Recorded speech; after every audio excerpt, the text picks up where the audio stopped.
Miguelo es el que siempre encuentra el punto medio donde las dos partes salen ganando y donde lo que sale ganando es un proyecto. Yo creo que me decía, el temple, la capacidad, y yo creo que ese tema de la maduración, la madurez es evidentemente un proceso. Porque es una clave la madurez para conducir un país.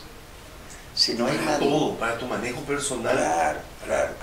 O sea, yo soy famoso o conocido por calentón, ¿verdad? Hoy yo me desconozco muchas veces de cómo yo mismo controlo, ¿verdad? Y eso ya es por, como se dice, por peinar canas, como se dice vulgarmente. Como han dicho, se sabe más por viejo que por diablo, ¿verdad? Pero también dicen lo siguiente, que el hombre muy pronto se vuelve viejo y muy tardíamente se vuelve sabio. Sí, puede ser, eso es lo que hay que tratar de acompañar. Entonces yo creo que estamos a las puertas de darle continuidad a un proceso que se dio casi de manera accidental y que hoy ya no queremos que sea un accidente. Hoy queremos... ¿Y vos crees que él puede representar un nuevo tipo de liderazgo en la sociedad paraguaya?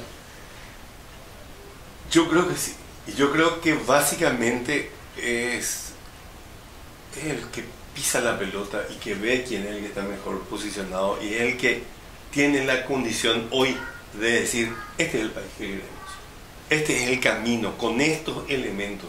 O sea, se están haciendo trabajos, que son trabajos que muchas veces no se pueden terminar de definir, pues no se terminan nunca de elaborar. Pero hoy nosotros sabemos, o estamos empezando a saber, qué falta en cada departamento, que es un proceso de combate a la pobreza, reducción de la pobreza, ¿verdad? Entonces podemos saber que en un determinado pueblo falta escuela, cuántas sillas faltan, cuánto cuesta eso y cuál es la proyección que va a tener en el tiempo. Entonces estamos generando, casi te diría que con ese proceso, Miguel, lo está generando un cambio de paradigmas. El paradigma de que todos los años el presupuesto tiene que crecer 5%, eso va a tener que romperse. Y nos va a obligar a pensar. Y no solamente y lo que tiene que cambiar es en qué se invierte. En qué se invierte. Porque hay cómo se invierte. Claro, en una sociedad hay dos cosas fundamentales en el funcionamiento de una sociedad. El momento en que la sociedad hace la adjudicación anual de los recursos, presupuesto nacional. Y el otro gran momento es la forma en que se distribuyen los ingresos de la sociedad, que es a través del sistema de salario, el sistema de seguridad social, el sistema de los servicios sociales en general. Y esas dos dimensiones hay que repensarlas totalmente. Entonces, ¿vos crees que esta emergencia de un nuevo tipo de liderazgo está en condiciones especialmente de aglutinar a la juventud de nuestro país? Porque la juventud y las mujeres son claves en un proceso de transformación de la sociedad. Más allá de todo lo que implica el campesinado paraguayo despojado de sus tierras, más allá de lo que implica el movimiento sindical, el movimiento de trabajadores, etc. Pero si no apuntamos con claridad hacia la incorporación de los jóvenes y las mujeres, no tenemos destino. ¿Cómo ves ese panorama? Sí, yo antes de contestarte eso, te completo la idea en términos de la cuestión presupuestaria. Cualquiera que pudo haber tenido alguna vez algún negocio, o quiso construir su casa, o quiso hacer algo, algún tipo de inversión, siempre se endeudó. Y acá yo creo que tenemos que salir del paradigma de que el presupuesto se va a hacer de acuerdo a lo que ingresa. No, hay que planificar qué se necesita hacer y generar los recursos, y si es necesario tomar créditos, pero para que eso vuelva a regenerar. Y dentro de ese proceso entra el tema de los jóvenes. Los jóvenes hoy, mucha gente dice, no, la juventud no le calienta la política, la juventud no le interesa al país. No es cierto. Yo creo que hay que entrar en la interpretación de cómo ven el país y cuál es la forma que hoy ellos ven. Ya no es más con tiza y pizarrón como nos enseñaban a nosotros y algún reglazo, ¿verdad? Sino que hoy tienen todos los medios, todos los instrumentos informáticos, y te das cuenta que los chicos vuelan con eso. Entonces lo que hay que encontrar, y yo creo que en eso también Miguelo tiene su aporte importante, pues Miguelo, antes que cualquier otra cuestión, antes de ser ministro, fue un maestro. y un maestro que siempre estuvo incursionando en las nuevas formas de comunicación con los alumnos. Entonces yo creo que ese es un proceso importante. Y el proceso que se da de hecho hoy, esta sociedad de consumo, que mucha gente decía, ¿te acuerdas que antes se dormía en la siesta? ¿Te acuerdas que antes se cerraba? ¿Sabes lo que decía mi papá? Sí. Campesino, que aprendió a leer a los 26 años. La comida cesteada y la cena paseada. La sabiduría del campesino. Recarú, jare lleno por el calor. Jare cená, jare guatá, y catonencia, jare digeripona. Exacto. Genial. Pero vos me manifestás una cosa, hablaste de planificación.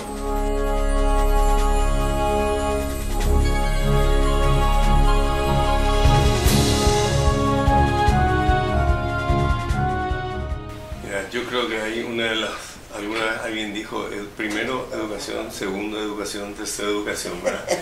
Pero yo creo que acá hay que hablar de, por un lado, de procesos de educación, procesos, hay que revisar todo lo que se está haciendo y volver a reinstalar la cultura del trabajo a través de ese proceso. Lo importante. La cultura del trabajo. Nadie puede vivir si no trabaja y no produce. Y esa es una cuestión que hay que volver a reinstalarla y tiene que ser meritoria. El güiro, durante todo el lechonismo, el güiro era el que trabajaba. Así Y es. el letrado era el que robaba. Pero un mundá, pégale al letrado. Pégale y balea. Pégale y balea. Un bapú y güiro. Veo todo el día oye los más un bapú, todo el día no vuelve más, pero otro o tereré y nada. Entonces vos asumís la cultura paulista. San Pablo decía, el que no trabaja no come. Que lo repite después el marxismo. Claro, y yo creo que esa cultura es un poco, suena duro. Pero es la clave. Suena duro, pero entonces el felino que duerme todo el día y que no sale a hacer su cacería, no va a comer. O sea, es una cuestión casi de la naturaleza. Y dentro de eso te decía, Paraguay necesita una infraestructura. O sea, este país hay que hacerlo de nuevo o hay que hacerlo recién. No hay infraestructura de comunicación, no hay medios de transporte. Y acá vuelvo a plantear el tema de la ruptura de los paradigmas. No se puede hacer el Metrobús porque un señor de un medio de prensa se le antojó de que no se va a hacer el medio de prensa. Y ese señor no anda en colectivo. Le importa un carajo cómo anda la gente en ese colectivo. chatarras. ¿Verdad? Entonces yo creo que hay que hacer hasta, de repente yo le invito a Raúl que haga un video de cómo anda la gente en colectivo. Importante ese desafío para la ecocultura. Entonces, ¿por qué no pensamos en función al bien? ¿Por qué yo tengo que venir todos los días en auto, yo solo? Cuando que yo podría salir de mi casa a caminar 1 o 2 cuadras, me subo a un colectivo y me deja 1 o 2 cuadras del lugar de destino. Tranquilo, económico, ecológico. ¿Verdad? Entonces, yo creo que ese tipo de cosas. El campesino es en Buriajú, a pie de lo último. Y ayer estuve con un entrañable amigo, José Mingo, en el Departamento de Educación Agropecuaria. Y él me decía el tema de volver a instalar las huertas en las casas.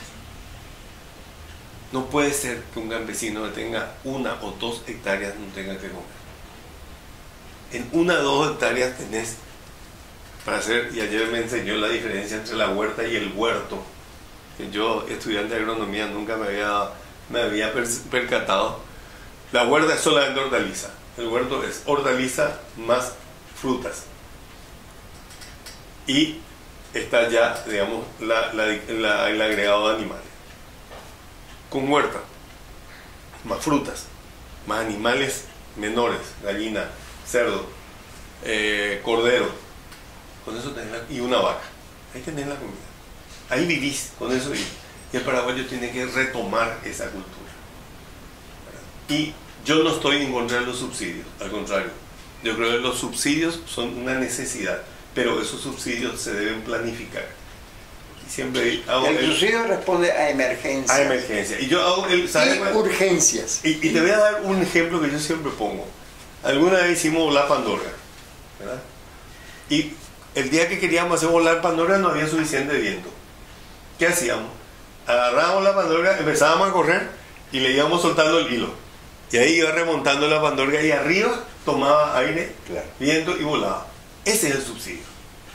Ese que el Estado agarra la pandorga y sale corriendo, ¿verdad? Ese es el subsidio, hasta que toma vuelo solo. Entonces ya ese que recibió el subsidio, lo que tiene que hacer es trabajar para que otro que estaba peor que él pueda recibir ese subsidio.